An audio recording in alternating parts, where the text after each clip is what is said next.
Universitas JKT. Bener gak Pak? Itu kemarinnya terasa loh gak ada Gak ada visinya, gak ada visinya Mbak. itu matahari itu ada, nama matahari itu ada terus banget itu gak ada mataharinya.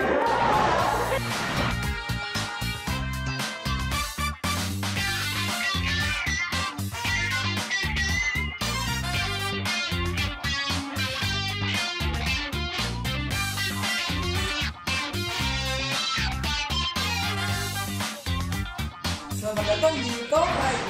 Podcastnya HMTI. Barengan sama aku Bulan dan Aku Isma. 20 menit ke depan di episode kali ini kita bakalan bahas topik tentang Karena beasiswa, kuliah di luar negeri bukan sekedar mimpi. Oke, kira-kira di kesempatan kali ini kita bakalan ada narasumber siapa nih? Jadi ada dua narasumber keren-keren dan cantik-cantik dong pastinya yang bahas terkait beasiswa ISMA. Sebenarnya kamu udah tahu belum sih terkait ISMA? Udah. Kalau aku sih masih cuma tahu tentang singkatannya doang sih. Indonesian International Student Mobility Awards. Kalau kamu? Kalau aku juga masih tahu tentang alat itu tuh fully funded beasiswa, tapi untuk detailnya aku masih belum tahu. Makanya nih di sini podcast ini kita kedatangan teman-teman dari award di ISMA yang akan bahas detail tentang ISMA di podcast kali ini. Oke. Mungkin langsung kita sambut aja ya, Bang.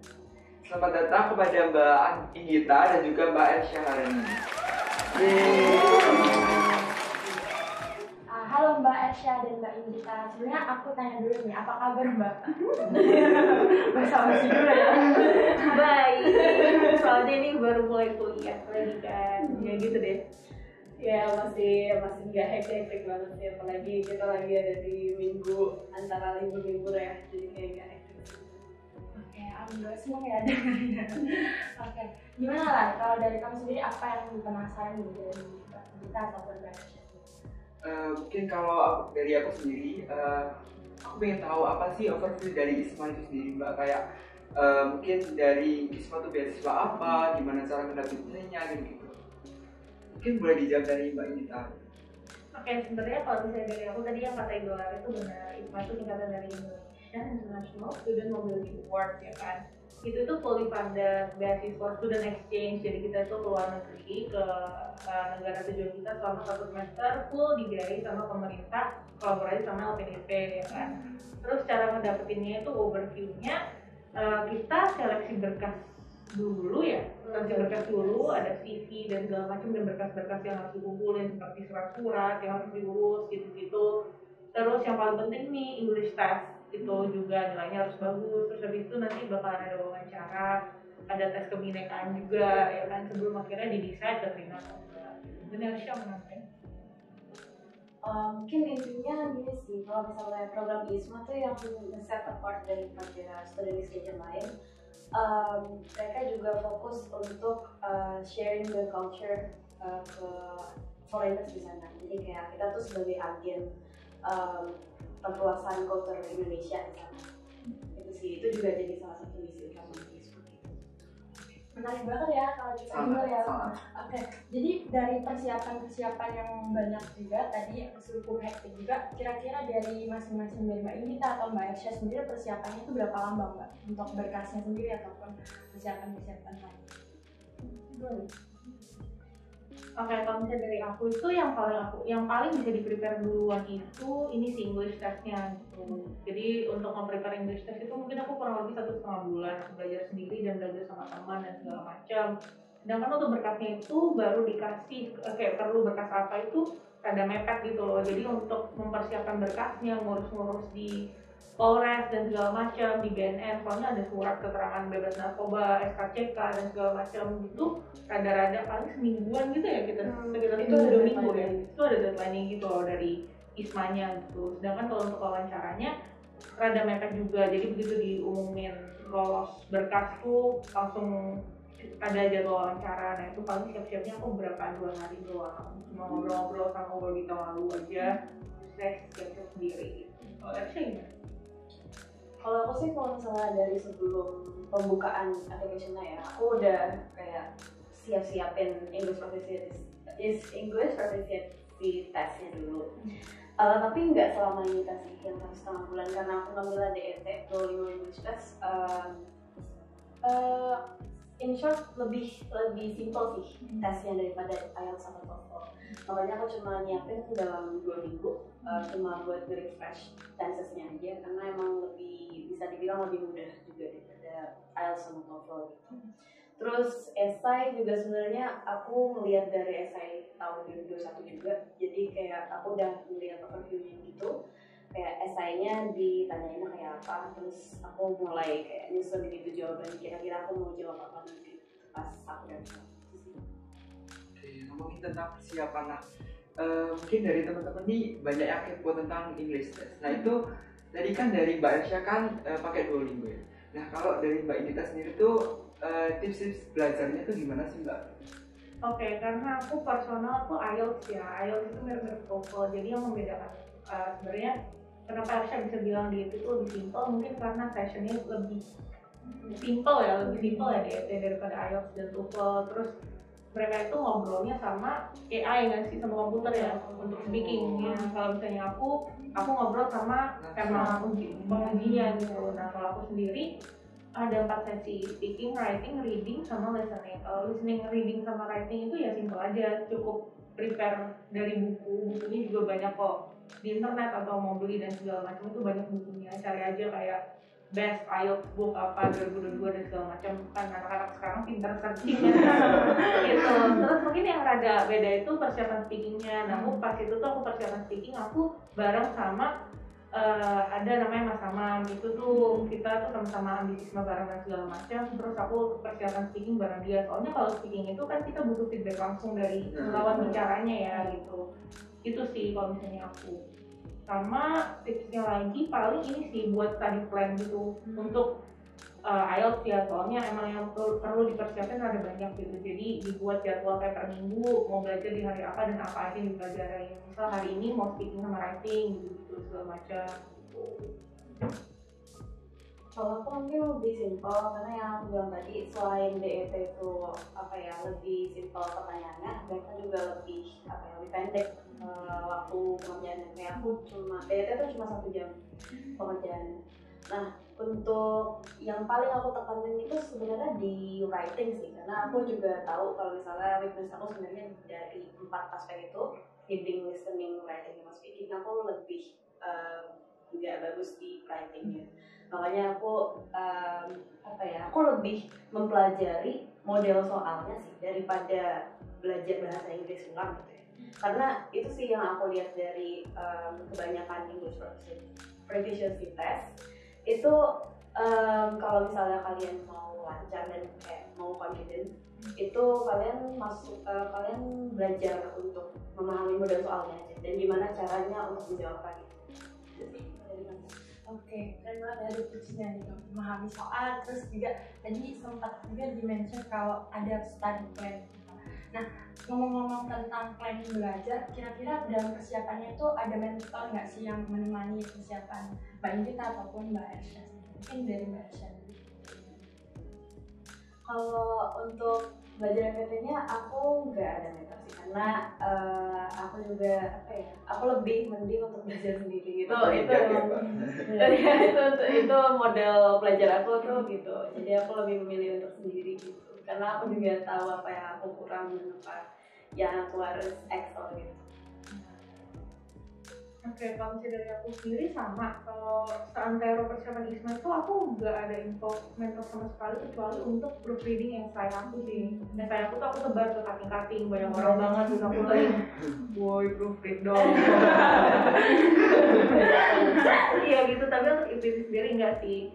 Tapi sebenarnya kalau misalnya teman-teman itu merasa kurang pede, mungkin dari aku sendiri itu banyak kok kayak lembaga-lembaga, kayak misal kalau di Surabaya itu ada yang namanya LIA, itu aku kemarin juga tesnya di situ. Tapi di situ tuh mereka juga ada program persiapan IELTS gitu loh, berdasarkan kurikulumnya udah mereka desain sendiri gitu. Mungkin buat teman-teman yang ngerasa kurang pede, kurang ngerti gimana sih cara ngebuat study plan yang benar dan bagus untuk nge-excel tesnya sendiri, IELTS, TOEFL, mungkin di ITI ada persiapannya juga gitu, cari aja lembaga persiapan gitu. Oke, ini buat teman-teman yang mau daftar ISMA bisa otodidak atau cari lembaga buat nemenin belajar. Ya, yang penting sesuaikan dengan kebutuhan kalian di masing-masing. Nah, selanjutnya ada pertanyaan, gimana sih Mbak, kan ISMA tuh ke luar negeri, nah itu kira-kira buat universitasnya tuh milih atau dipilihin dari ISMA-nya sendiri atau bagaimana gitu Mbak? Kalau untuk universitasnya itu kita dikasih beberapa pilihan ya, pilihan dari ISMA. Emang udah banyak sih contohnya, kayak udah berapa puluhan atau bahkan ratusan, aku nggak tahu. Tapi pokoknya hampir di semua benua ada, jadi kayak tinggal dipilih aja gitu mau di mana. Tapi kalau misalnya pilihannya itu kita dikasih dua pilihan, kita boleh misi apapun, kayak terserah kita mau di mana. Jadi kita bakal diterimanya di antara dua itu. Mungkin tambahan dari aku tuh, jadi kalau misalnya memilih universitas tujuan kita itu biasanya kalau anak-anak ya anak-anak ISMA berdasarkan satu tempatnya, tempat tujuannya, mereka pengen jalan-jalan kemana sih, karena mungkin pengen aja kan emang ISMA scholarship pengen ngejanin, tapi kan ya emang juga kalau nggak jalan-jalan kan segala macam. Aku juga pilih UK karena aku dari dulu pengen jalan-jalan di negara-negara Eropa dan segala macam gitu.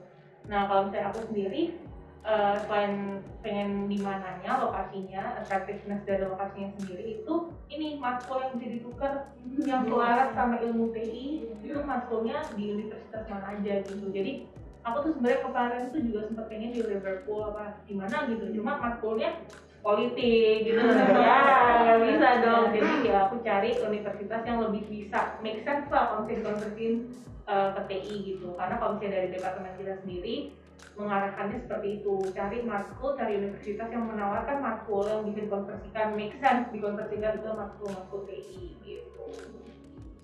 Oke, menarik banget sih tadi. Ngomong-ngomong soal konversi SKS gitu ya Mbak, itu ada teknisnya sendiri nggak sih atau mekanisme sendiri sebelum konversi, dan juga berapa SKS yang bisa dikonversikan pada saat itu? Mungkin Oke, kalau dari regulasi ISMA sendiri itu diwajibkan sama ISMA rekognisi 20 SKS. Itu rekognisi. Tapi kalau masalah konversi apa-apa itu sebenarnya terserah sama departemen dan univnya. Jadi ada univ yang nggak bisa mengkonversi ke mata kuliah, kayak misalnya cuma direkognisi 20 SKS dalam mata kuliah magang atau itu juga ada kayak gitu. Tapi untuk TI sendiri alhamdulillahnya bisa konversi mata kuliah 20 SKS totalnya. Jadi ya sih, jadi kita harus ngisi namanya learning agreement. Nah kalau misalnya learning agreementnya itu udah di sama dosen kita, mungkin dosennya, iya sekretaris juga departemen. Nah itu bisa kita apa ya, kita lakukan, kita ambil aja gitu pas kita daftar. Mungkin kalau misalnya teman-teman itu rasanya kayak kok ribet gitu kan, ada learning agreement harus ngajuin ke sekretaris departemen, tapi tenang aja soalnya selama aku ISMA, departemen dan ITES ini sangat-sangat membantu gitu loh untuk kita ngurusin masalah konversi. Jadi anak-anak ISMA itu dikumpulin jadi satu, terus diurusin konversinya satu-satu, jadi nggak perlu banyak ribet aja gitu. Jadi nggak usah mikir banyak lah masalah administrasi dan segala macam gitu. Terus untuk konversi itu hoki sih, aku kemarin dapetnya tuh, aku dapet banyak konversinya. Jadi aku kemarin itu satu semester full aku bisa ambil 24. Tapi 6 SKS-nya itu nggak dikonversi dari matkul ISMA, aku ambil online dari UK gitu. Terus semester ini aku juga masih ada 3 matkul hasil konversi ISMA kemarin gitu. Jadi memang hoki-hokian juga sih yang bisa dikonversiin yang mana. Makanya aku juga kemarin mikirnya ya karena aku pengen dikonversiin ke banyak matkul, cari yang benar-benar selaras banget gitu. Jadi kemarin tuh aku ngambil project management yang kayak gitu-gitu di UK, kan itu TI banget ya gitu. Jadi banyak banget tuh matkul yang bisa dikonversiin gitu. Jadi pintar-pintar milih univ juga gitu. Oke, next pertanyaan. Nah, dari Mbak Inggita nih kan ke luar negerinya ke Universitas Lancaster. Nah, kalau Mbak Aisyah ke Universitas JKT, bener nggak Mbak? Nah, itu kira-kira ada nggak sih kayak culture shock gitu pas kesana gitu Mbak? Oke, kalau dari aku sendiri, sebenarnya culture shock itu nggak ada yang buruk, tapi yang pertama mungkin pedestrian privilege, karena di negara-negara di Eropa itu sangat apa ya, menghargai adanya pedestrian, kayak mereka tuh harus mendahulukan pedestrian daripada vehicle yang lain. Terus kayak yang kedua mungkin culture minum. Aku bukan peminum. Disclaimer, aku nggak pernah minum di sana. Cuma kalau ada acara di kampus gitu, bahkan di kayak ada pemberian testing, pasti aku pernah ikut. Itu dibuka sama toast bareng-bareng sama minuman alkoholik namanya Zopalinka. Itu kayak local Hungarian alcoholic drinks.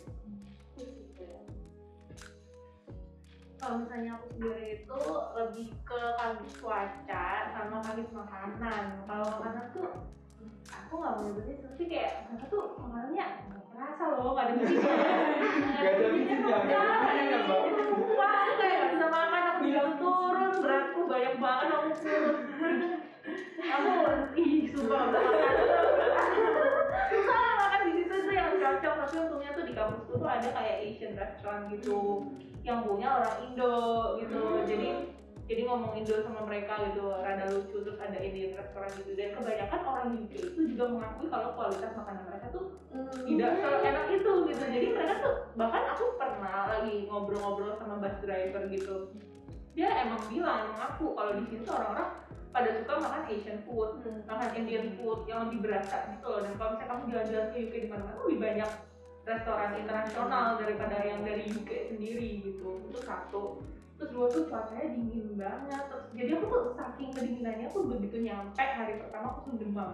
Terus aku seminggu tuh gak bisa kemana-mana. Aku bener-bener bed rested gara-gara saking dinginnya cuaca sampai menggigil gitu-gitu. Alay sih, cuma yang kayak gimana ya, dingin banget gitu pokoknya dibandingin Surabaya sih atau dinginnya jauh banget sumpah. Jadi aku tuh pulang dari UK, aku di Jakarta itu aku keringetan banget. Ya kan baru di bandara loh. baru di bandara, padahal bandaranya dingin ya. Harusnya bandara dingin keringetan. Habis itu ya segini langsung segini. Iya makanya itu sih, soalnya di sana minus kan tuh.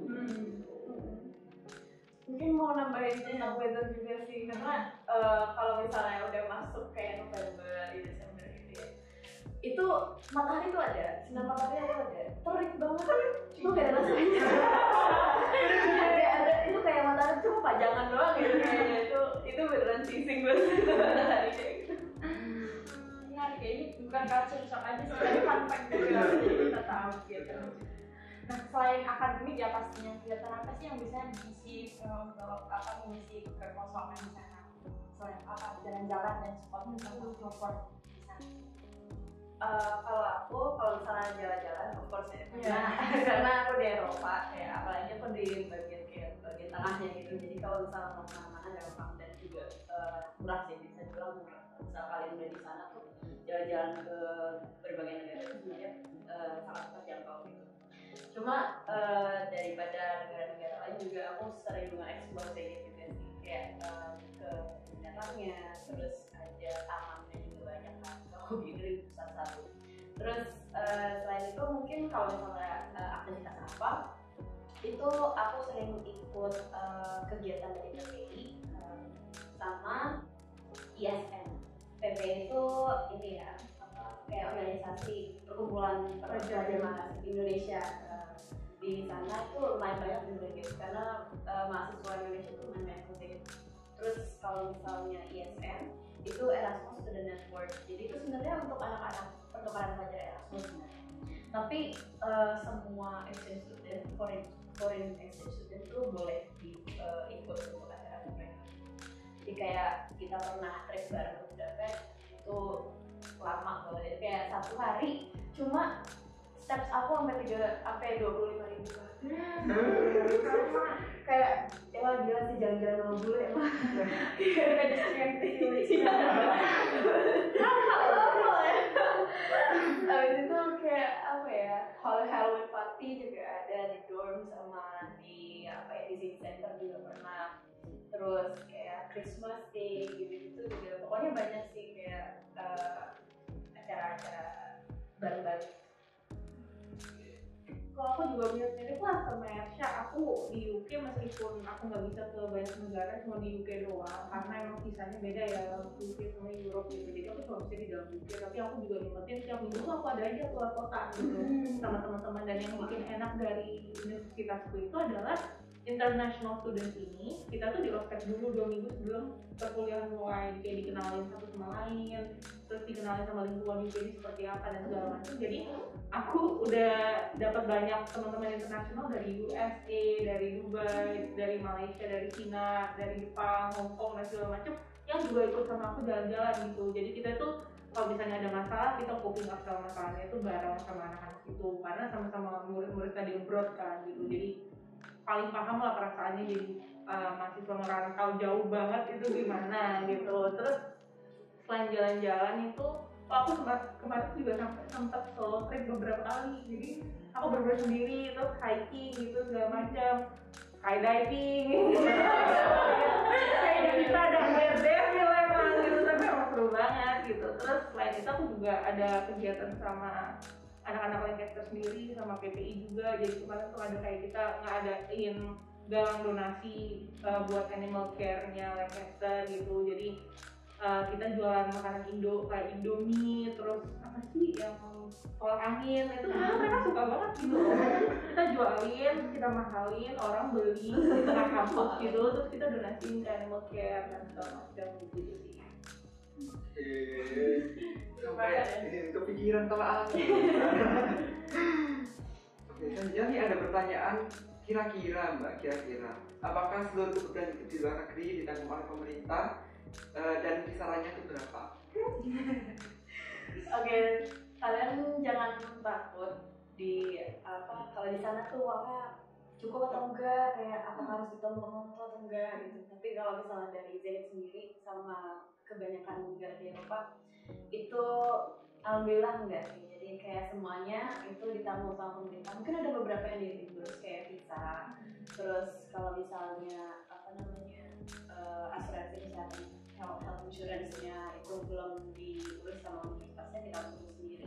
Itu juga di reimburse sama itu. Jadi dan reimbursannya itu juga bisa dibilang juga sih kayak visa tuh cuma 2 minggu reimburse-nya. Terus apa tadi kisaran sebenarnya itu data hasil dari LPDP, jadi kita juga akhirnya kita bisa buka publik. Tapi kalau misalnya kalian penasaran banget, itu kalian searching aja average living cost di sana itu berapa, di kota itu ya, di kota itu berapa. Nah itulah pasti nggak jauh dari itu. Oke, jadi gak usah khawatir, langsung daftar ISMA. Lanjut, Mbak Ita mungkin ada tambahan? Aku sih sama sih karena untuk UK kan sebenarnya living cost-nya gimana dari jauh banget gitu, dan itu pun masih ketutup gitu loh sama dana yang dikasih pemerintah. Dan kebanyakan anak-anak Lancaster University juga nggak ada yang dapat duit tambahan dari orang tua dan segala macam gitu. Jadi pintar-pintar ngelola duit aja gitu ya, realistis aja. Jangan kebanyakan shopping yang gitu ngelola, kayak gitu Jangan makan di luar tiap hari. Jangan makan di luar tiap hari. Belajar masak, meskipun aku sampai sekarang nggak bisa masak. Cuma kalau misalnya aku karena kalau bisa masak, jadi aku bagian grocery shopping gitu. Jadi bagi tugas aja lah sama anak-anak biar hemat gimana ceritanya. Jadi ntar pasti ngerti sendiri. Itu terus apa lagi ya? Kalau mau tahu harganya, range-nya ya Wisma aja. Berarti ini ya Mbak, untuk setiap negara di setiap universitas yang dituju itu beda-beda living cost gitu ya? Beda. Per kota loh. Per kota bahkan beda gitu. Karena per kota juga expense-nya beda-beda. Di UK beda-beda bisa. Oke. Itu mungkin fakta yang baru kita tahu ya dari kita maupun Mbak Esha. Mungkin ini sih penasaran juga kan, itu kan jauh kita kan dari tempat tinggal sebenarnya dan sebagainya. Dan aku lihat Mbak ini tuh sangat-sangat adaptif gitu di lingkungan. Tapi sempat nggak sih merasa homesick atau kesulitan adaptasi gitu di sana? Homesick juga enggak, karena kalau misalnya dari aku sendiri, mungkin dari pengalaman sebelum ISMA juga rada sering keluar dan segala macam untuk keperluan apa ya, lomba kerja dan segala macamnya gitu. Jadi nggak seberapa yang homesick banget. Emang orang rumah juga kebiasaan aku nggak di rumah gitu. Jadi ya udah biasa aja gitu, mungkin lebih lama dari biasanya. Tapi mungkin yang aku kangenin dari Indo dulu itu adalah ya makanannya sih. Jadi begitu kita ketemu Asian restoran tadi di kampus tuh kayak wah jackpot gitu loh. Benar-benar wih enak nih, terus ada nasi goreng, ada nasi ayam geprek tuh. Pas gitu tuh ya nggak seenak itu sih. Cuma sambelnya tuh pedes banget. Itu sambal terpedes yang pernah tak Banyak minyaknya nggak gitu? Enggak, kan nggak enak ya, maksudnya kayak enak kayak gitu lah. Itu seneng sih, kangen makanan aja sih. Sama kangen, aku dulu kayak sering sambat, sering ngeluh Surabaya panas banget ya. Jauh mending di Surabaya.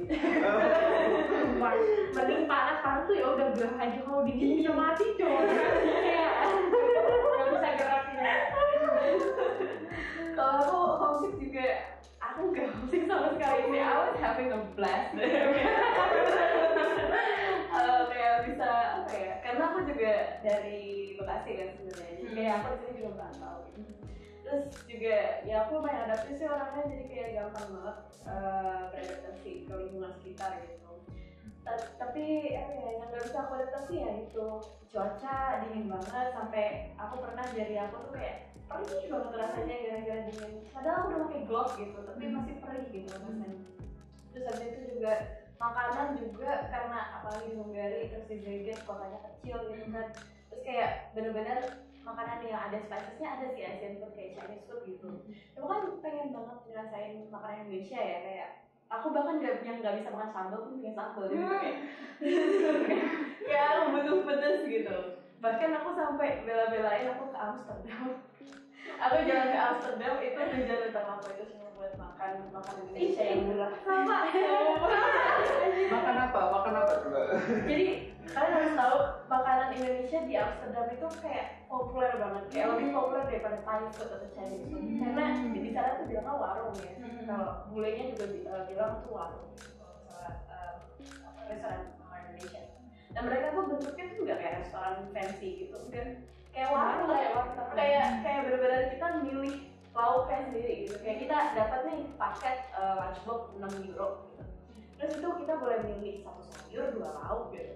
Terus kayak oh ya udah aku makan ambil apa ya, pas itu aku makan empal gitu sama sayur ini apa sih, labusium tuh aku lupa nama sayurnya apa. Pokoknya labusium gitu kayak santan gitu. Wah gila santan.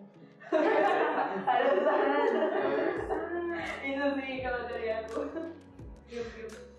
Penasaran juga sih kalau dibandingin sama yang di Indo, harganya di sana berapa kali lipat untuk makanan ini? Jujur nggak gitu. Kalau aku karena aku ingat kan aku makan makanan Indo sekali kan 6 euro ya.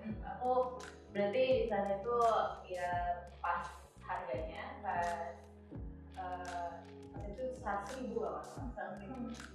Ya 100.000. Itu berarti buat sekali makan. Kalau tapi 10 kali makan ya. Tapi ini tips efek lagi buat nanti yang kesana, jangan kalau lihat harga tuh jangan dikonversiin ke Jangan nanti stres sendiri. Nanti kalian bakal lebih nggak makan. Yang aku kemarin di geprek juga harganya 120-130 ribu gitu dan segala macamnya. Tapi aku ngebelain sambal, aku juga nggak pernah. Aku kayaknya lebih pada aku tuh sambal Indomie, nggak puas. Astaga. Tapi aku belain makan geprek sampai nangis. Saking kayak ngerasain licin gitu loh, kayak aduh. Oke, karena tadi udah bahas makanan, seru banget ya. Lanjut ke next section, yaitu pertanyaan terkait pasca ISMA nih Mbak. Nah, setelah kegiatan ISMA berakhir, apa hal yang Mbak Ingita dan Mbak Aisyah lakukan? Kayak, apakah ada kayak semacam nulis report atau yang lainnya gitu? Sebenarnya kalau report dari awal kita nyampe di negara masing-masing aja di apa ya, kita harus bikin namanya weekly report. Jadi kayak setiap hari minggu itu kita ada deadline untuk bikin report kayak academic report sama non academic report juga, weekly journal. Nah itu harus kita setor setiap minggu dan nggak boleh skip. Jadi kayak ya itu sih kalau report. Tapi kalau setelah ISMA itu kita ada laporan pertanggungjawaban. Jadi segala dokumen yang kita dapat dari sana itu ada listnya, ada banyak dokumen yang harus kita kumpulin. Itu kita kumpulin di map, terus kita kasih ke HUI, nanti bakal dikirim ke Kementerian Kampus. Mungkin nambahin selain LPJ sama weekly report itu di ISMA itu juga ada challenge, Banyak banget challenge-nya, dan challenge-nya itu lebih berkaitan sama kita nyebarin impact-nya ISMA ini ke social media tuh kayak gimana. Jadi ada yang SDGs gitu, jadi tuh kita kayak bikin kayak infografis di Instagram mengenai SDG yang udah di-assign ke kita, kan ada 30 tuh ya, kolaborasi juga sama NPO perusahaan-perusahaan yang emang bergeraknya itu menuju ke SDGs tersebut, yang gitu-gitu. Kita bikin konten. Ada challenge apa lagi ya? Heroes Challenge itu kita memperingati Hari Pahlawan tuh tiap universitas juga beda-beda yang dilakukan, kayak dibebasin gitu loh. Kalau universitasku tuh kemarin kita kayak bikin compilation video sama anak-anak internasional di Lancaster University, kita nanya pahlawan buat kamu nih siapa sih dan segala macam. Terus ada batik challenge juga yang dimana kita ini harus ya memperkenalkan batik. Kita bikin kegiatan yang info batik Indo di negara kita dan segala macamnya. Jadi emang karena tujuan kita kayak tadi Ersya bilang di awal itu jadi agen Indo di luar negeri, jadi kita juga ada tanggung jawab untuk nyebarin budaya Indo gitu dari challenge-challenge tersebut gitu. Oke, ternyata feedback yang dikasih tuh juga bisa seru loh, karena kan bisa dalam bentuk konten dan sebagainya. Makanya di Instagram juga banyak kan dan ngepost gitu. Oke, yang selanjutnya mungkin tentang benefit yang Mbak Ersya dan Mbak Indi bisa rasain ketika jadi ISMA berorganisasi, banyak banget, mungkin bisa. Benefitnya of course experience itu yang paling awal ya, experience kuliah di luar negeri, gimana rasanya, gimana situasinya, lingkungannya kayak gimana, belajar sama international students lainnya, terus kenal sama dosen-dosennya. Itu menurut aku salah satu hal yang nggak bisa direplikasi gitu di Indonesia gitu kan. Dan terus ketemu sama fellow awardees yang benar-benar keren banget, sama benar-benar all that I can hope for gitu. Terus apa lagi ya, kayaknya ya networkingnya juga sama orang-orang dari ISMA, karena kita juga ada namanya koordinator kawasan ya, itu kayak semacam ibu kita gitu. Kayak kalau misalnya kita ada apa-apa, kita juga punya tempat untuk meso-meso itu ya ke koordinator kawasan kita gitu. Terus abis itu juga kayaknya itu aja sih. Tapi kalau misalnya setelah udah pulang balik ke Indonesia juga title ISMA kan nggak lepas dari kita juga kan. Jadi kayak kita juga masih banyak aktivitas lainnya ke depannya yang berinvolve sama alumni club gitu. Itu juga lumayan aktif karena kita baru nyampe juga kan, jadi kayak aktivitasnya pasti bakal lebih banyak. Kalau misalnya dari aku tuh kayak selama perkuliahan ini banyak banget yang udah aku rasain, kayak dari lomba, organisasi segala macamnya. Menurut aku tuh dari semuanya, iya sih benar yang lain itu bisa ngasih aku pelajaran lebih ke karir dan segala macam. Tapi menurut aku ISMA nih pengalaman yang life lessonnya paling gede buat aku. Di situ tuh aku belajar banget banyak banget hal yang berkaitan sama ini kehidupan dan segala macam, coping up with something sendirian, jauh dari tempat yang nyaman, jauh dari comfort zone dan segala macam. Itu aku belajarnya dari ISMA. Kaget cuaca tadi contohnya, itu juga aku belajar ternyata nih peran teman selama kita study abroad itu signifikan banget ya, karena yang selama kalau aku di sini aku ada keluarga di rumah yang rawat aku, bucin, Emang lain yang kerawat kan banyak gitu harusnya boy. Saya rasa di sana itu bener-bener yang rawat ya teman-teman doang, dan kita nggak kenal itu kan, itu sakitnya minggu pertama, dan itu anak-anak international students itu mereka masakin aku, beliin aku obat, ada yang willing buat ngantar gini gitu dan segala macam, kenalin aku buat kalau saya sakit, kalau saya butuh bantuan medis tuh kesini segala macam, tuh semuanya dari teman gitu. Jadi kalau ada apa-apa ke teman segala macamnya gitu sih kalau misalnya itu. Terus selain itu ya I would say the best 4 months of my life sih. Karena sangat-sangat seru gitu, dan kalian gak bisa ngerasain dari cerita kita ini kayaknya kurang gitu loh, jadi kayak harus ngerasain sendiri ya gitu. Selain itu tuh juga ya network sama international students, ya di kapan lagi bisa dapat sama network sama orang-orang luar negeri yang emang keren-keren juga kan jatuhnya kalau misalnya mereka itu study abroad juga gitu. Ada teman aku itu yang di Harvard dan segala macam yang jadi bisnis analis di sini di situ, dan kita bisa dapat network sama mereka juga gitu. Selain itu ya prestisnya ISMA juga sangat-sangat prestigious gitu kan, bahkan untuk beasiswa S1 yang paling prestigious ya ISMA gitu, karena kolaborasi pemerintah sama LPDP kan. Jadi kalau misalnya kamu taruh itu untuk apply karir dan segala macam, nanti the fact that juga accepted dan ngerasain ISMA yaitu program seprestigious itu ya bakal sangat-sangat elevate potensial kamu di CV gitu. Itu sih. Banyak banget ya ini pengalaman.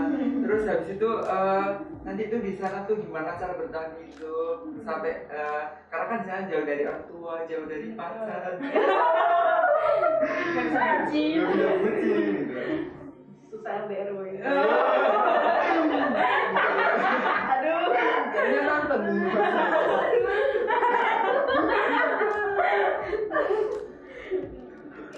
Karena banyak banget kan benefitnya. Nah, mungkin bisa share tips and trick buat adik-adik yang mau daftar ISMA nih. Dapetin benefit yang disebutin tadi juga. Oke, buat ngemaksimalin benefit itu ada satu hal yang aku sesalin selama aku ISMA, yang I wish that I didn't do, itu adalah masih mementingkan akademik dan karir selama aku di sana. Jadi buat temen-temen yang nggak tahu, dulu pas aku ISMA 4 bulan itu aku juga ngambil kuliah online di ITS karena aku ada beban dari orang tua untuk, ya intinya orang tua aku tuh sebelum berangkat, mereka tuh bukan yang kayak stay safe ya gitu kan, kamu kalau nggak bisa lulus cepat gara-gara ISMA awas aja ya gitu loh. Jadi aku kayak beban gitu loh, jadi aku masih ambil kuliah online dari UK gitu, dan kuliah online dan magang, aku juga magang gitu yang ngikutin jam Indo gitu. Jadi tiap hari tuh aku bener-bener bangun tuh jam 2 jam 3 pagi, bisa aku ngikutin kuliah online ataupun magang aku sampai jam 9 gitu. Habis aku kuliah di UK sampai sore, belum belajarnya dan segala macam. Jadi itu tuh apa ya, lebih ngurangin aku bisa maksimal experience di sana gitu. Jadi kalau misalnya aku mau ngasih tips and trick buat maximize benefit yang dikasih ISMA buat adik-adik, ya maksimalin selama di sana, maksimalin campus experience-nya, interaksi sama profesor-profesor, karena ada aku dan teman-temanku tuh juga sering interaksi sama profesor, bahkan temanku tuh sampai ditawarin S2 di Lancaster lagi, saking dekatnya sama profesor untuk ngebantuin dia riset gitu dan segala macamnya, kayak gitu-gitu tuh maksimalin. Terus jalan-jalannya juga maksimalin, terus hanging out with friends, karena orang-orang luar negeri ini budaya mereka tuh sangat-sangat festif ya, jadi bakal banyak kayak gathering, kayak night out dan segala macam, ikutin aja semuanya gitu ya. Kalau misalnya nggak sesuai sama idealisme kita, misal minum-minum atau apa yang nggak sesuai, nggak usah dilakuin, tapi kalian masih bisa ikut gitu loh. Itu sih yang menurut aku harus dimaksimalkan, karena di Indo nggak ada lagi kayak gitu. Karena orang-orang Indo seperti yang kita tahu sendiri, kita lebih tertutup dan segala macam gitu-gitu kan, untuk hal-hal yang festif dan segala macam, untuk jalan-jalan kayak gitu-gitu tuh nggak ada lagi, nggak bisa didapetin lagi gitu. Mungkin kalau nambahin tips yang untuk kayak maximizing the benefits there, itu juga ya jangan belajar doang, jangan belajar doang. Terus jalan-jalan tuh penting, kalian harus explore gitu. Kalian ya sayang dong kalian udah di sana, tapi pas kalian masa ngedekam dorm kampus, perpustakaan. Aduh jangan deh, kayak cobalah cobain makanan-makanan lokal di sana, ikut ke pasar gitu lah. Jadi kayak jangan terpaku sama ini ada mata kuliah ini, kelas ini harus gue kejar banget nih, harus belajar banget tugasnya gini. Tugas ada gitu, belajar pasti, tapi jangan jadikan itu sebagai tujuan utama banget gitu lah kalau misalnya kalian lagi ISMA gitu. Karena tujuan utamanya dari ISMA itu kan ya memperbanyak experience kita biar bisa adaptasi di lingkungan luar gitu. Jadi kayak sekolah di luar negeri itu kan benar-benar ya yang dibilang tadi kayak life changing banget kan. Jadi kayak gimana caranya kalian bisa mengubah diri kalian menjadi yang lebih baik lagi di sana. jangan sama aja kayak di Indonesia sama di sana tuh sikapnya sama, jangan gitu. Cari hal-hal yang berbeda gitu. Terus mungkin kalau misalnya tips trik untuk yang belum jadi awardee kayak daftar gitu, jangan takut untuk daftar gitu, karena nggak semua awardee itu punya kayak high achiever gitu, biasanya enggak gitu. Ada banyak banget awardee yang bahkan penghargaan aja mereka nggak ada gitu, kayak mereka cuma modal pernah ikut organisasi ini gitu, dan itu tuh bahkan nggak organisasi kepanitiaan aja gitu, mereka cuma experience itu aja tuh mereka bisa jadi awardee gitu. Jadi kayak kalian kalau misalnya takut nih ya nggak keterima gara-gara aku cuma pengalamannya dikit gitu, jangan, karena pasti ada kesempatan yang setara untuk kalian semua gitu. Itu sih dari aku. Oke, jadi selain tips and trick untuk tinggal di sana dan maksimalin benefitnya yaitu kampus experience, juga ada tips and trick nih dari Mbak Ersha juga tadi ya untuk berani dan istilahnya ada niat gitu untuk eksplor di ISMA. Oke, jadi tadi kan udah bahas-bahas yang berat-berat gitu ya, kita langsung ke trivia-trivianya gitu ya biar lebih enak lagi kita diskusi. Jadi di sana masih sering nggak sih masak Indomie gitu atau masakan Indo tapi masakan sendiri? Jujur aku nggak masak. Jadi selama aku di sana tuh lebih ya udah kalau temanku masak apa ya udah aku makan gitu. Dan jarang sih masak Indomie karena Indomie kan mahal cuy. Gak bawa? Hah? Gak bawa? Bawa tapi dijualin pas itu. Kita tuh bawa semua Indomie. Aku tuh kemarin bawa apa ya, bawa abon apa segala macam itu hilang semua, nasi beras orang tuh hilang semua, udah dijualin gitu. Jadi ya udahlah. Maaf mami. Kalau aku berbeda ya sama dia, aku masak. aku emang dari sini juga sering masak juga sih, jadi kayak kesana juga masak gitu kan. Paling kayak masak, beli groceries untuk seminggu gitu ya, kayak dada ayam, terus nasi, beras gitu ada kalau di sana, kayak masih ada gitu beras sisa. Terus ya udah masak aja, apalagi pasta itu paling sering tuh aku masak pasta karena itu paling gampang, bahannya juga paling murah. Jadi kayak ya itu aku makan pasta kayak setengah dari 7 hari, 3-4 hari lah aku makan pasta gitu. Terus apa ya, Indomie aku cuma bawa 6 Indomie dari Indonesia. Aku juga nggak tahu kenapa aku juga bawa itu sebenarnya. Karena ada banyak teman aku yang bawa 1 dus gitu dimasukin ke koper itu ada. Tapi emang kayaknya karena aku nggak terlalu makan Indomie juga sih, kayak aku bukan makan Indomie banget gitu. Kayak aku di sini juga jarang makan Indomie. Jadi kayak karena itu ada 6, terus di sana aku 5 bulan, aku makannya sekali sebulan. Jadi kayak aku maklumin aku makan Indomie itu di setiap tanggal 14. Apa ada filosofinya? Karena gue nyampe sana tanggal 14. Gue tuh pas nyampe sana, gue cuma makan beras porang.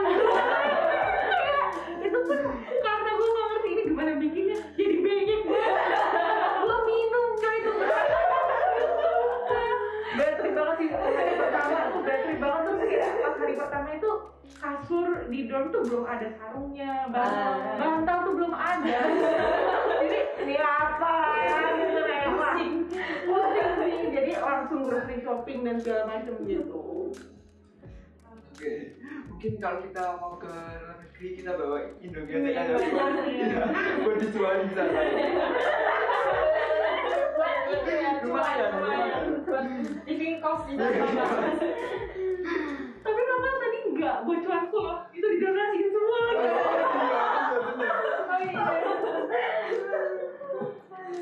Mungkin selanjutnya ada pertanyaan spot favorit nih di Hungaria sama UK tuh gimana aja sih Mbak?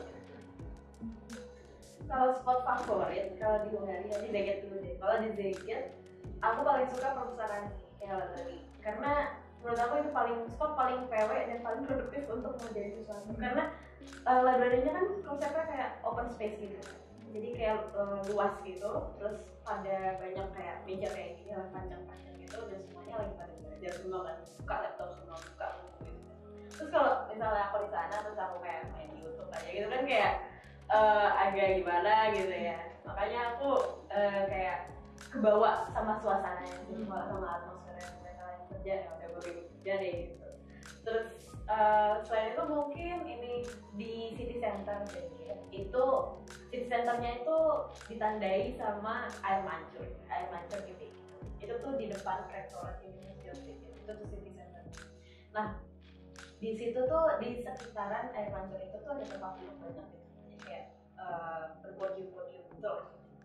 Nah itu tuh kalau misalnya menjelang sunset itu tuh sinar mataharinya bakal tembus kayak bakal lewatin building yang ada di sekitaran rektorat gitu kan, jadi kayak kelihatannya bagus banget gitu, kayak oranye gitu, itu bagus banget view-nya gitu, dan itu enak banget untuk nongkrong juga, kayak makan rapi di sana aja gitu, kayak enak banget gitu di situ, kayak ngopi di situ padahal lagi dingin gitu kan, tapi itu paling cozy sih menurut aku seperti. Oke, kalau misalnya aku tuh kalau misalnya di Lancaster, kalau misalnya kalian nonton Harry Potter kan ada house gitu ya, Gryffindor, Ravenclaw, sama di Lancaster University itu juga kita dibagi jadi beberapa house gitu, dan di house-nya tuh juga sama kayak Harry Potter ada common room-nya, dan common room aku tuh 2 lantai gede banget, terus di situ tuh ada tempat biliar, tempat main table poker yang kayak gini itu, terus tempat main darts segala macam, terus banyak pasti orang-orang tuh kalau malam di sana ramai banget pada minum dan segala macam gitu, birnya free flow kayak gitu. Terus di sana tuh juga ada kayak main game apa sih, PS dan segala macam itu, aku juga sering banget nongkrong di sana buat main game sama teman-teman gitu. Jadi aku sering ke common room buat kenalan sama teman-teman UK dari house aku. Kalau house aku tuh namanya Pendle College gitu, ada banyak lagi college yang lainnya gitu dan segala macamnya gitu. Terus habis itu selain misalnya di common room aku sendiri, despite aku udah jalan-jalan kemana-mana di Lancaster dan di UK, Manchester dan segala macam, solo trip ke York, skydiving, aku paling suka di dorm sih.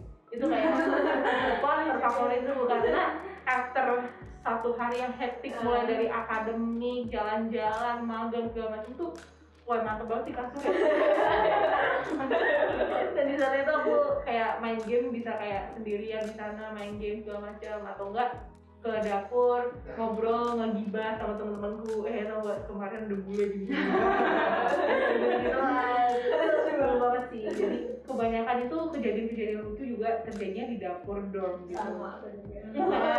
Orang-orang Indo tuh ya kocak-kocak kan, dari gibah ke deep talk. Dari sampai ngomongin agama mana yang paling benar kayak apa sih gitu. Jadi budaya nongkrong Indo nih banget gitu. Kita kalau nongkrong sampai pagi kan omongnya juga jelas. Di warteg kan juga jelas. Sebaliknya sampai sana gitu. Itu sih serunya, paling seru di dorm gitu, anak-anak dekat gitu. Dari beberapa destinasi ternyata dorm yang paling favorit. Paling mantap. Oke, terakhir nih, satu kata buat Isma. Anjir, jadi lo bikin sendiri pertanyaan. Tadi gue gak lihat. Gue udah siap-siap. Berdua aja. Game. Ini satu kata ya? Life changing itu satu kata gak sih? Udah strict. Ada slide-nya. Boleh ya, life changing gitu. Harus jelasin itu kan nih? Udah. Oh iya, bisa aja. Kamu boleh. Sama please. Life changing. Experience. Sinonim lah. Oke, mungkin itu adalah pertanyaan terakhir kita dan kita udah sampai di penghujung acara podcast pertama kita dengan Mbak Gita dan juga Mbak Ersha. Sekali lagi terima kasih sudah hadir di podcast pertama kita kali ini, dan semoga untuk kedepannya dilancarkan dan semoga lancar kuliahnya dan magangnya dan apapun yang sudah dijalani. Gak ada tambahan, gak ada yang jelas kita. Oke, mungkin dari Mbak Gita sama Mbak Ersha, apakah boleh nih nanti kalau teman-teman mau tanya-tanya dilanjut ke Instagram atau apa sih? Boleh banget, kalau di IG aku juga, di bio IG aku juga ada kayak guide-nya Isma. Username-nya apa tuh? Oh, Ersha Harani. Sudah gampang ya. Selebgram. Selebgram. Kalau aku juga boleh, IG boleh, tapi kebanyakan orang tuh kontak aku di LinkedIn sih. Jadi caranya LinkedIn, kontak aku juga aktif juga di LinkedIn, jadi ya bisa tanya-tanya nanti sama aku. Malah seneng gak sih kalau saya ada orang nanya tuh gak repot sama sekali gitu. Jadi silakan open banget. Terakhir nih, ada closing statement nggak dari Maca? Terakhir Kali ini terakhir banget Mbak. closing statementnya daftar aja. Daftar aja, jangan takut. Aku juga sama, jangan takut daftar. Terus ya apapun yang setback kalian, aku kemarin dilarang orang tua, aku tuh daftar kok. Pas terima aku ngomong, mami aku keterima. Mau gimana lagi, gak boleh gitu. Jadi ya udah daftar aja gitu.